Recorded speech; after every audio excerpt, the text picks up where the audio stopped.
Thank you for tuning in again. My name is Peterkin Ofori. I'm a lawyer, a mental health professional, and a relationship expert.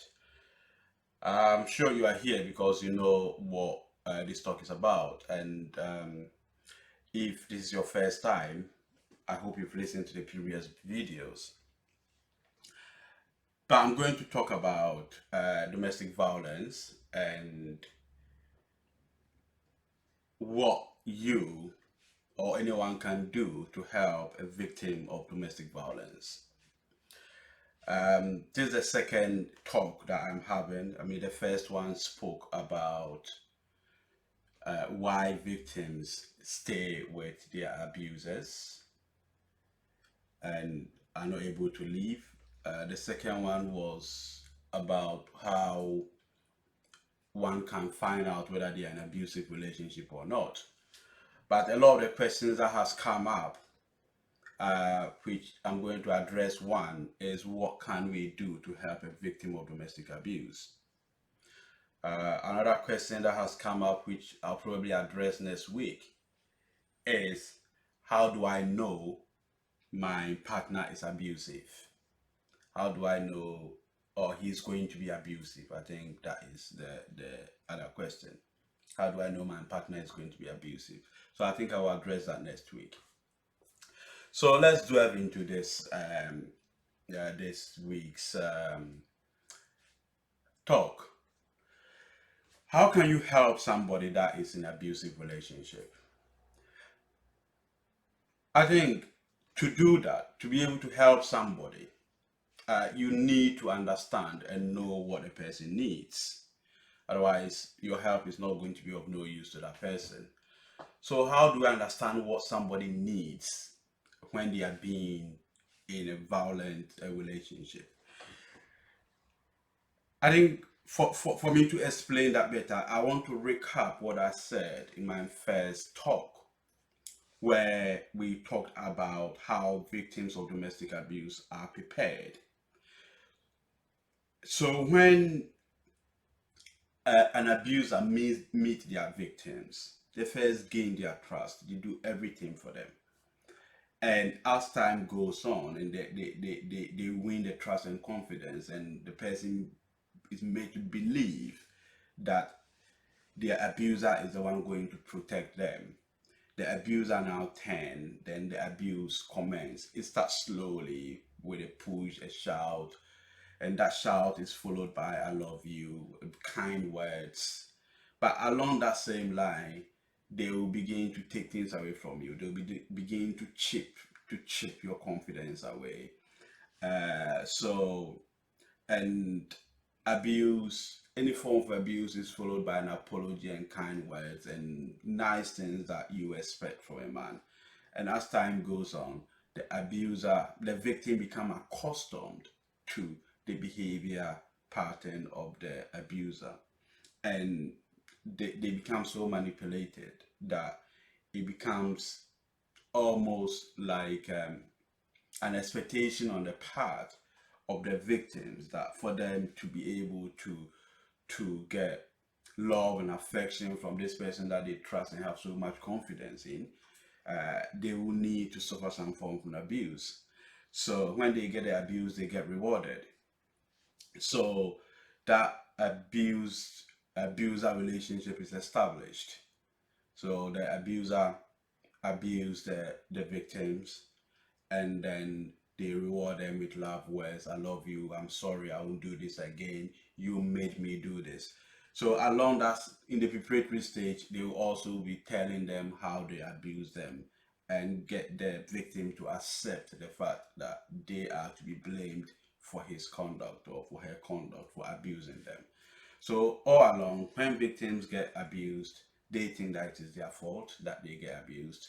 And I said in my second video where I was helping victims of domestic violence, and anytime you talk to any of the victims, the first thing they will say to you is, "I didn't do this," and the person got angry. "I didn't do this," and he hit me. They always seem to have the blame for themselves and seem to be giving reasons why they got beaten. why the violence occurred. So once you understand how they have been prepared to defend their victim, the abuser, and in order to seek the reward, it becomes easier to now see them in a position where they are desperate. And they become desperate, or you get to know for the first time that this person is in an abusive relationship when the reward from the abuser stop coming. So what will happen is when the victim's confidence is so low and they've got nothing to offer the abuser, the abuser don't derive any satisfaction from abusing them again, but they still do it anyway. So they will hit them, do whatever they want to do to them, but they don't come back to apologize. They don't come back to reward them with sweet words. They don't come back to tell them how beautiful and how important they are to their life, because they have finished with them basically.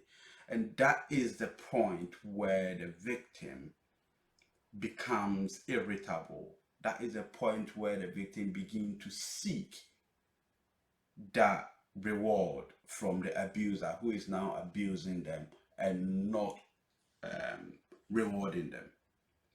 So the very first time that you as a helper is likely to encounter any of anyone that is in a domestic violence is when they have reached that stage, when the abuser is not rewarding them anymore, and the victim has become agitated because they're not getting the reward for the violence. So they now become agitated and they want their reward. They want the nice things to come from the man, but they are not getting it. But the man has become even more violent because they are also fed up beating them and they want them out. So it is at this point that someone is likely to run into you to come and seek help. That is the first time you are likely to encounter anyone seeking help for domestic abuse. And it is very important part in a person's life. And at that time, if you are privileged enough to be the first person that this person confide in or come to, you have a very important role to play to make sure that the victim is supported. Now, you need to understand that the victim coming to you for the first time is not coming because he needs your sympathy or he needs you to feel sorry for them. No. They need you to do one thing, to acknowledge that they are distressed, that validation that there's something going on in their life. That's all they need you to do. They don't need to be patronized at all with sympathy, right? And if you miss this opportunity to show empathy and to acknowledge without judging them, the person may never come back to you again. So it's very, very important.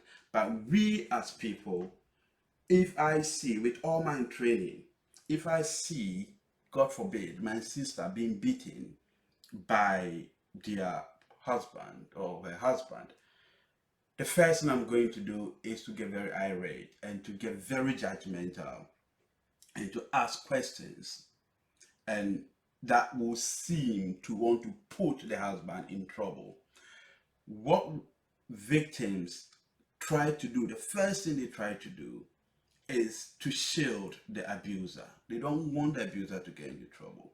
All they want is a reward. So you acknowledge that they are in distress and you provide them with that support. They want reward from the abuser, which they have been getting over the years and they were happy with. Right? So any question that will go to try and judge them or judge the abuser will put them away. Right. So once you understand what they need, that they don't need your sympathy, it's very easy to now sort of take them in. Right. Well, the first thing they you will need to do is basically to provide a presence. That's all they are looking for.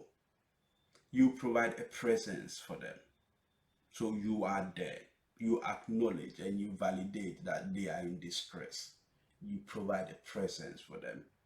You let them know that you are there if they need any help. You are prepared to help them, right?